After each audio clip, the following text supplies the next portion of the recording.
ശ്രീരാമ ജന്മ ഭൂമി തീർത്ഥക്ഷേത്ര ട്രസ്റ്റ് എന്ന് പറയുന്ന ഒരു ട്രസ്റ്റാണ് രൂപീകരിച്ചാണ്. അതിനകത്ത് ഗവൺമെൻറ്റിൻ്റെ, കേന്ദ്ര ഗവൺമെൻറ്റിൻ്റെ ഉണ്ട്, അതുപോലെ തന്നെ UP ഗവൺമെൻറ്റിൻ്റെയൊക്കെ ഉണ്ട്, പാർട്ടിസിപ്പേഷൻ ഉണ്ട്. ഈ ട്രസ്റ്റിനാണ് അയോധ്യയിലെ ക്ഷേത്ര നിർമ്മാണത്തിൻ്റെ ചുമതലയുണ്ടായിരുന്നത്. അതിന് വസ്തു സമ്പാദിക്കുന്നതും ഒക്കെ ഇവരായിരുന്നു. അപ്പോൾ VHP വിശ്വ ഹിന്ദു പരിഷത്തിൻ്റെ വൈസ് പ്രസിഡൻ്റായിട്ടിരിക്കുന്ന ചമ്പത് റോയ് എന്ന് പറയുന്ന ആളാണ് യഥാർത്ഥത്തിൽ. അദ്ദേഹമാണ് അതായത് അതിൻ്റെ വൈസ് പ്രസിഡൻ്റാണ്. VHPയുടെ വിശ്വ ഹിന്ദു പരിഷത്തിൻ്റെ വൈസ് പ്രസിഡൻ്റായിരുന്നു ചമ്പത് റോയ്. ഈ ചമ്പത് റോയിയാണ് ഇതിൻ്റെ ജനറൽ സെക്രട്ടറി, ഈ ട്രസ്റ്റിൻ്റെ. അപ്പോൾ ജനറൽ സെക്രട്ടറി അറിയാതെ അവിടെ ആർക്കും തുമ്മാൻ പോലും പറ്റത്തില്ല, അതാണ് കാര്യം. അപ്പോൾ ഈ ജനറൽ സെക്രട്ടറി വലിയ ഒരു കോളേജ് അധ്യാപകനായിരുന്നു. അയാൾ ഏതാണ്ട് കെമിസ്ട്രി അധ്യാപകനോ മറ്റോ ആണ്, ഏതോ കോളേജിലൊക്കെ പഠിപ്പിച്ചിട്ടുണ്ട്. അത് കഴിഞ്ഞതിന് ശേഷം അയാളുടെ ക്വാളിഫിക്കേഷൻ എന്ന് പറയുന്നത് ഒരു BJP പ്രവർത്തകനാണ്. അന്ന് ജനസംഘത്തിൻ്റെ പ്രവർത്തകനായിരുന്നു ആദ്യം.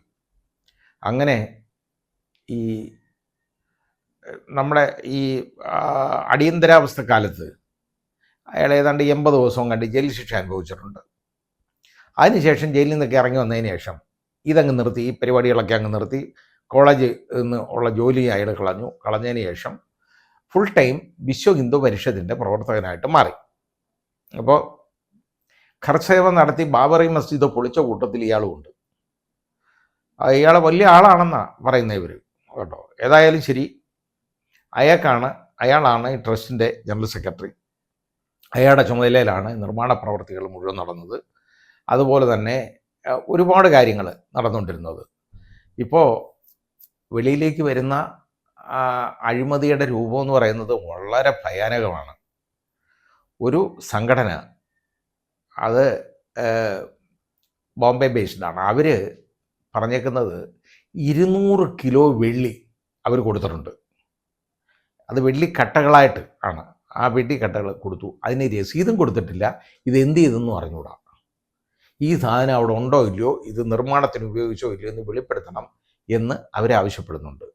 ഇതുപോലെ പലരും മുമ്പോട്ട് വന്നിട്ടുണ്ട്. ശിവസേന അവർ 1 കോടി രൂപ തന്നെ രസീത് കിട്ടിയിട്ടില്ല എന്നും പറഞ്ഞവർ വന്നിട്ടുണ്ട്. ഏതായാലും അത് കിട്ടിയിട്ടുണ്ട്, അവിടെ വരവ് വെച്ചിട്ടുണ്ടെങ്കിൽ കുഴപ്പമില്ല, രസീത് ഇല്ലെങ്കിൽ തന്നെ അവിടെ ഇല്ല. പക്ഷേ 200 കിലോ വെള്ളി എന്ന് പറഞ്ഞാൽ ചില്ലറ കാര്യമല്ല. ഒന്ന് ആലോചിച്ച് നോക്കുള്ളൂ, കോടിക്കണക്കിന് രൂപ വില വരുന്ന സാധനമാണ്. അപ്പോൾ ഇതുപോലെ അടിച്ചുകൊണ്ട് പോയിട്ടുണ്ട്. എന്നിട്ട് ഇത് മാത്രമല്ല, ഇപ്പോൾ ഇയാൾക്ക് ഇത് പങ്കൊന്നുമില്ലെന്നൊക്കെ പറയുമല്ലോ. ചമ്പത് റോയ്ക്ക് ഒരു പങ്കുമില്ല. പക്ഷേ ചമ്പത് റോയിയുടെ കൂടെ നടക്കുന്ന ഒരു സഹായി ഉണ്ടായിരുന്നു, അനുയായി. സഹായി എന്ന് പറയുന്നത് അയാൾ ടിന്നു യാദവ് എന്നാണ്. അയാളുടെ യഥാർത്ഥ പേര് രമാശങ്കർ യാദവ് എന്നാണ്. പക്ഷേ ടിന്നു യാദവ് എന്നാണ് ഇയാളെ അറിയപ്പെടുന്നത്. ഇയാളുടെ ഡ്രൈവറായിരുന്നു. അത് ചിലർ പറയും വിശ്വ ഹിന്ദു പരിഷത്തിൻ്റെ ഡ്രൈവറായിരുന്നു എന്ന് പറയും. വിശ്വ ഹിന്ദു പരിഷത്തിൻ്റെ ഡ്രൈവറൊന്നുമല്ല, ഇയാളുടെ ഡ്രൈവറായിരുന്നു. ചമ്പത് റോയിയുടെ ഡ്രൈവറായിരുന്നു. അയാളുടെ കയ്യിലാണ് അവിടെ ഉണ്ടായിരുന്ന ഒരുപാട് ഭണ്ഡാരങ്ങളെ താക്കോലുകൾ. അപ്പോൾ ഒരു ഭണ്ഡാരത്തിൻ്റെ മാത്രമല്ല, ഒന്നിലധികം ഭണ്ഡാരങ്ങളുടെ താക്കോല് ഇയാളാ സൂക്ഷിച്ചു വെച്ചുകൊണ്ടിരിക്കുന്നത്. കള്ളനെ താക്കോലേൽപ്പിക്കുക എന്ന് പറഞ്ഞു കഴിഞ്ഞാൽ ഇതിൽ കൂടുതൽ വല്ല കാര്യമുണ്ടോ? ഈ ഭണ്ഡാരം എന്നൊക്കെ പറയുന്നത്, അതിനകത്ത് ആ താക്കോലിട്ട് തുറന്നു കഴിഞ്ഞാൽ അതിനകത്തുനിന്ന് കോടിക്കണക്കിന് രൂപ അടിച്ചു മാറ്റാം, സ്വർണ്ണാഭരണങ്ങൾ മാറ്റാം, വെള്ളിയാഭരണങ്ങളുണ്ടെങ്കിൽ അത് മാറ്റാം, രത്നങ്ങളുണ്ടെങ്കിൽ മാറ്റാം. ഇങ്ങനെയുള്ള എല്ലാം സൂക്ഷിച്ചു വെക്കുക എന്നാണ് ഈ ഭണ്ഡാരങ്ങളെന്ന് പറയുന്നത്. ഈ ഭണ്ഡാരങ്ങൾ പലതിൻ്റെയും താക്കോലുകൾ ഈ ടിന്നു യാദവ്, രമാശങ്കർ യാദവിൻ്റെ കയ്യിലായിരുന്നു. അയാളിപ്പോൾ ഒളിവിലാണ്. ഇതിന് പിടുത്തം വീണു എന്ന് മനസ്സിലായപ്പം, അതായത് ഇത് പുറത്തോട്ട് ഈ വാർത്ത വന്നു, ഒരു സമാജ്വാദി പാർട്ടിയുടെ ഒരു പ്രവർത്തകനാണ് ആദ്യം പരാതി ഇതിന് കൊടുക്കുന്നത്. അത് പിന്നെ അഖിലേഷ് യാദവൊക്കെ ഏറ്റെടുത്ത് കഴിഞ്ഞപ്പോൾ ഇത് ഇവർക്ക് വേറെ നിവൃത്തിയൊന്നുമില്ല. അങ്ങനെ ഈ ട്രസ്റ്റ് പരാതിയൊന്നും കൊടുക്കുന്നില്ല. ഇപ്പം ട്രസ്റ്റ് പരാതി കൊടുത്തു, കേസെടുപ്പിച്ചെന്നാണ് ഇപ്പം പുറത്തോട്ട് വരുന്ന അതിൻ്റെ ഭാഷ്യം. ഇതിനകത്ത് പാർട്ടിസിപ്പേറ്റ് ചെയ്യുന്ന എല്ലാവന്മാരും കൈയിട്ട് മാറ്റിയിട്ടുണ്ട്. ശർക്കര കൊടുത്തി കൈയിട്ടാൻ നക്കാത്തവരുണ്ടോ എന്ന് പറയുന്ന ഒരു പഴഞ്ചൊല്ലുണ്ടല്ലോ. അതുപോലെയാണ് ഇത്രയും പണം അവിടെ ഇങ്ങനെ വരികയാണ്. കോടിക്കണക്കിന് രൂപയാണ് ദിവസം വരുന്നത്. അത് എണ്ണി തിട്ടപ്പെടുത്താൻ പോലും ബുദ്ധിമുട്ടാണ്. ഇനി ഈ പണം എണ്ണാൻ വരുന്നവന്മാരെ ഈ അവർ പോക്കറ്റില്ലാത്ത വസ്ത്രങ്ങൾ വേണം ധരിക്കാൻ എന്ന് ഒരു ലിഖിതമായിട്ടുള്ള നിയമം തന്നെ അവിടെ ഉണ്ട്, ഒരു ചട്ടമുണ്ട്. അത് പാലിക്കപ്പെട്ടിട്ടില്ല. പോക്കറ്റൊന്നും കാണാൻ പാടില്ല. എന്നിട്ട് എണ്ണിയിട്ട് കയറാൻ പോകുമ്പോഴും അവരുടെ ദേഹപരിശോധന നടത്തണം. എന്നിട്ട് തിരിച്ചിറങ്ങുമ്പോഴും ഈ എണ്ണിക്കഴിഞ്ഞ് തിരിച്ചിറങ്ങുമ്പോഴും അവരുടെ ദേഹപരിശോധന നടത്തണം. ഇത് നടത്തേണ്ടത് സൈനിക് സേവ എന്ന് പറയുന്ന ആ ഒരു സംഘടനയാണ്, അവിടെ നോക്കുന്ന ആളുകളാണ്.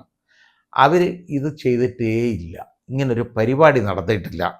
അതുകൊണ്ട് ഇത് ആർക്ക് വേണമെങ്കിലും ഇത് കൊണ്ടുപോകുമ്പോൾ പിടിച്ചാലും പറയും ഞാൻ കൊണ്ടുവന്ന പണം എൻ്റെ കയ്യിരുന്ന പണമാണെന്ന് പറയാം. അല്ലെങ്കിൽ തിരിച്ചു പോകുമ്പോൾ ലക്ഷക്കണക്കിന് രൂപ അടിച്ചുകൊണ്ട് പോകുന്നേ. ഒരുത്തൻ്റെ വീട്ടിൽ നിന്ന് ഈ പണം എണ്ണാൻ വരുന്ന ഒരുത്തൻ്റെ വീട്ടിൽ നിന്ന് പണം കണ്ടെടുത്തില്ലേ SIT, സ്പെഷ്യൽ ഇൻവെസ്റ്റിഗേഷൻ ടീം. അതായത് 10 ലക്ഷം രൂപയാണ് കണ്ടെടുത്തത്. ആ 10 ലക്ഷം രൂപ എവിടെയാണെന്നറിയോ? ചാണക കൂമ്പാരത്തിനകത്ത് വെച്ചേക്കുമായിരുന്നു. അവിടെ ഈ ചാണക വരളി ഉണ്ടാക്കുമല്ലോ, അതിൻ്റെ അകത്ത് അതിൻ്റെ അടി വെച്ചേക്കുമായിരുന്നു. ഇങ്ങനെയാണ് നടന്നുകൊണ്ടിരിക്കുന്നത്. അപ്പം അതായത് ഇയാളുടെ ഈ രമാശങ്കർ യാദവ്, അതായത് ടിനു യാദവിൻ്റെ ഒരു ബന്ധുവിനെ, അയാളെ മനീഷ് കുമാർ എന്ന് പറയുന്ന അയാളെയും കൂടെ ഈ പണം എണ്ണാനായിട്ട് നിയമിച്ചിട്ടുണ്ട് ഇയാൾ. ഈ ടിനു യാദവിന് വലിയ അധികാരമായിരുന്നു. ഒരു ഡ്രൈവർക്ക് ഇത്ര അധികാരം വരണമെങ്കിൽ, അതായത് ചമ്പത് റായിയുടെ സഹായിക്ക് ഇത്രത്തോളം അധികാരം കിട്ടണമെങ്കിൽ ചമ്പത് റായി അറിയാതെ കിട്ടുമോ? ഒരിക്കലും ഇല്ലല്ലോ. ചമ്പത് റായി അത്രയും ഇയാൾ വലിയ മിടുക്കനും വലിയ ആളല്ലേ, ഇയാൾ കോളേജ് ലെക്ചറായിട്ടൊക്കെ ഇരുന്നവനല്ലേ. അങ്ങനെയുള്ള ഒരുത്തന് ഈ കൂടെ നടക്കുന്നവൻ ഇതുപോലെ ചെയ്തുകൊണ്ടിരിക്കുകയാണ് എന്നുള്ളത് അറിയത്തില്ലേ? എന്നിട്ട് ഒളിവിൽ പോയേക്കാണ്. അത് ഇനി അതേപോലെ തന്നെ ഏതാണ്ട് 180 ദിവസം, അതായത് അവിടെ CCTV ദൃശ്യങ്ങൾ, ഈ പണം എണ്ണി നടത്തുക, ഈ 180 ദിവസം സൂക്ഷിക്കണമെന്നാണ് ചട്ടം. 180 ദിവസം. പക്ഷേ അത് മാക്സിമം 45 ദിവസം വരെ സൂക്ഷിച്ചിട്ടുള്ളൂ. ബാക്കിയും കളയും. അപ്പോൾ അതോടുകൂടി അതൊന്നും കിട്ടത്തില്ലല്ലോ. അതാണ് കാര്യം.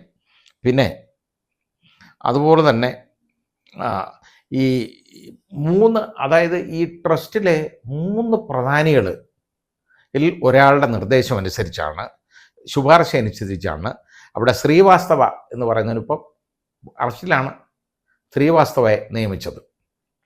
ഈ പണം എണ്ണുന്ന അവിടെ നിയമിച്ചേക്കുന്നത്. അത്